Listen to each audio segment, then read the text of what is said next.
اللهم رب هذه الدعوة التامة اللهم رب هذه الدعوة التامة হে আল্লাহ, এই পরিপূর্ণ আহ্বান এবং এই শাশ্বত নামাজের তুমি প্রভু। হে আল্লাহ, এই পরিপূর্ণ আহ্বান ও শাশ্বত নামাজের তুমি প্রভু। দশক 90 দশকের সেসব কথাগুলো কি মনে আছে? সাদা কালো বিটিভির সামনে এন্টিনার ঘুরিয়ে বসে যেতাম আলিফ লাইলা ইত্যাদি কিংবা বাংলা সিনেমা দেখতে। আজানের সময় মক্কার সেই চিরচেনা আজান, দরাজ কণ্ঠে ভেসে উঠত আজানের দোয়া। আরবি উচ্চারণের পাশাপাশি বাংলায় উচ্চারণ হতো। অনেকে ভয়তে মায়ের আঁচলের নিচে কিংবা কাঁথার নিচে মুখ লুকিয়ে রাখত। সেই কণ্ঠ এমন একটি কণ্ঠ যা আমাদের কানে এখনো ভাসে।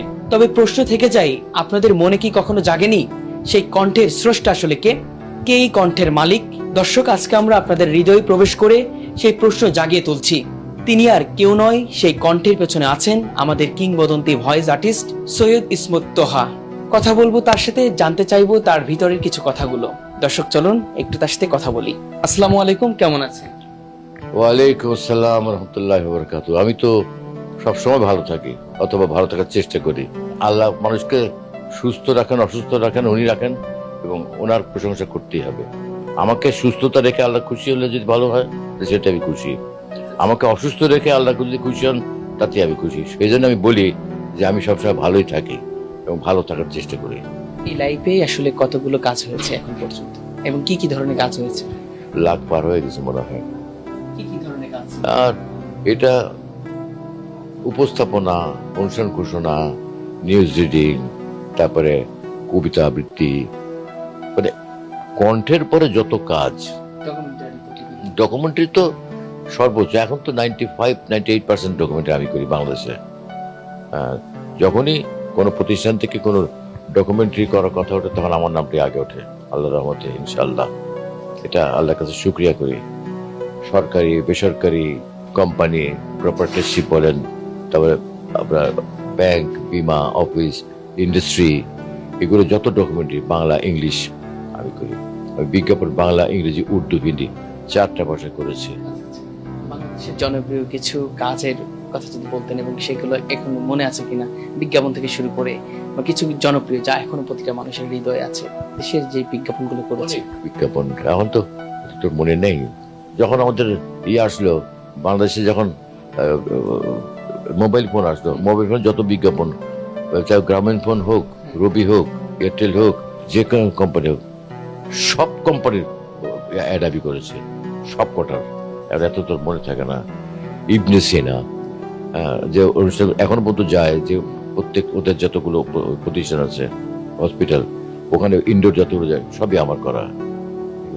এত কণ্ঠের কথা মনে থাকে না, এগুলো এখন তো ভুলে যাই সব প্রচুর। এখন আর কাজের প্রতি আগ্রহ থাকলেও কাজ করার মতো মানে শক্তি পাই না, এনার্জি থাকে না। এই আপনি বসে থাকতে দেখুন কতবার কত ফোন আসলো, একটা পর একটা, ওই ডকুমেন্টের জন্য ফোন আসলো। কিন্তু তো এইভাবেই আমার দিন চলে যাচ্ছে আল্লাহর রহমতে। যতক্ষণ কাজ করি ততক্ষণ ভালো লাগে, কাজ যখন থাকে না তখন অস্থির হয়ে যায়। এইটাই ইসমত তোহার মতন একজন কিংবদন্তি মানুষকে আমরা আবারও পাবো, কি মনে করেন? ইনশাআল্লাহ দোয়া করেন। আমি তো বললাম, আল্লাহ যতদিন আমার হায়াত রেখেছেন আমি কাজ করে যেতে চাই। আপনার অবর্তমানে কাউকে রেখে যাবেন কিনা, কাউকে তৈরি করেছেন? শোনেন, অনেকেই চেষ্টা করে, অনেকেই চেষ্টা করছে, অনেকেই হয়, অনেকেই তৈরি হয়েছে, কাজ করছে তারা। তবে একটা জিনিস কি, সম্পূর্ণ বয়স থেকে পেশা হিসেবে প্রথম আমি নিয়েছি। আগে কিন্তু এরকম কেউ ছিল না। আমি প্রথম চাকরি করতাম, অবশ্য চাকরির পাশাপাশি যখন বয়স দিতাম, তখন চিন্তা করলাম যে চাকরিতে যে পয়সাটা ইনকাম করি, বয়স দিয়ে তার চেয়ে 10 গুণ বেশি করতে পারি, তো কেন চাকরি করব? এটা ফ্রি ব্যবসা করি আমি।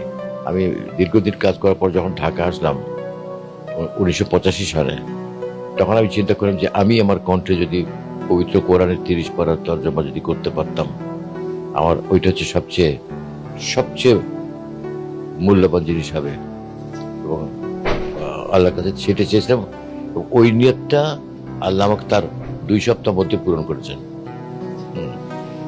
আপনি ইউটিউবে কোরআনের তর্জমা শুনলেন, সেটা কিন্তু অনেকেই করেছেন, তবে আল কোরআন একাডেমি লন্ডনের ডিজি সাহেব হাফিজ মুনির সাহেব যেটা আমাকে দিয়ে করেছেন, ওইটা শুনে দেখবেন। ওইটা আমার জীবনের সবচেয়ে শ্রেষ্ঠ কাজ। এবং এটা কিন্তু সারা বিশ্বের মুসলমান, সারা বিশ্বের বাংলা ভাষাভাষী যারা, তারা আমার এটাই শোনেন, এখনো পর্যন্ত মানুষ শুনছে এখন এটা। পর্যন্ত শোনেন এটা। একটু আমাদেরকে শোনা। হে আল্লাহ, এই পরিপূর্ণ আহ্বান এবং এই শাশ্বত নামাজের তুমি প্রভু।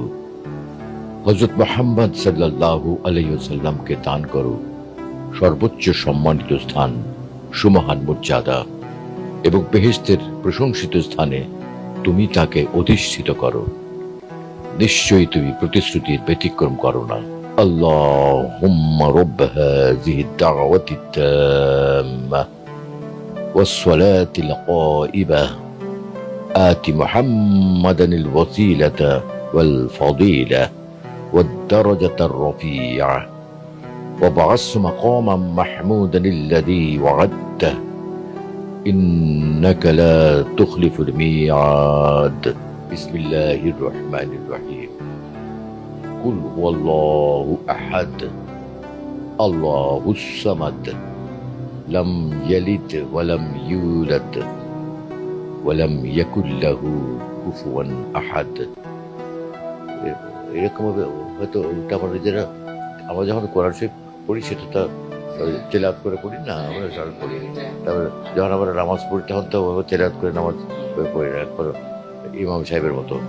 আমার প্রিয় একজন কবি নীলানিকির কবিতা, যখন বয়স 50, তুমি আর আমি হাঁটতে হাঁটতে টিএসসি মোড়ে হঠাৎ মুখোমুখি আমরা।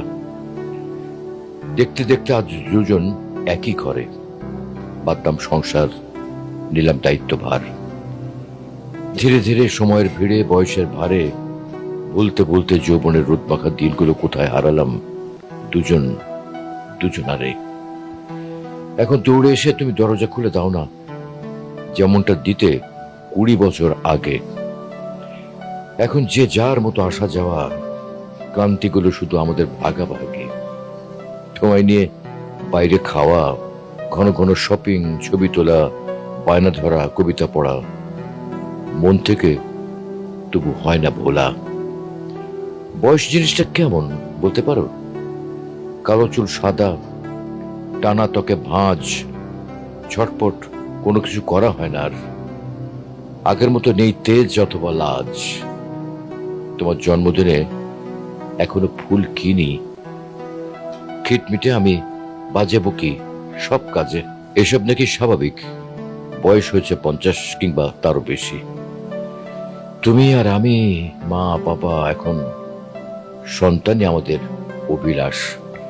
এই কথাটা কেন বললাম, এই কবিতাটা কেন পড়লাম, যে এই যে আমার কথাই বলি, আমার বয়স হয়ে গেছে তো।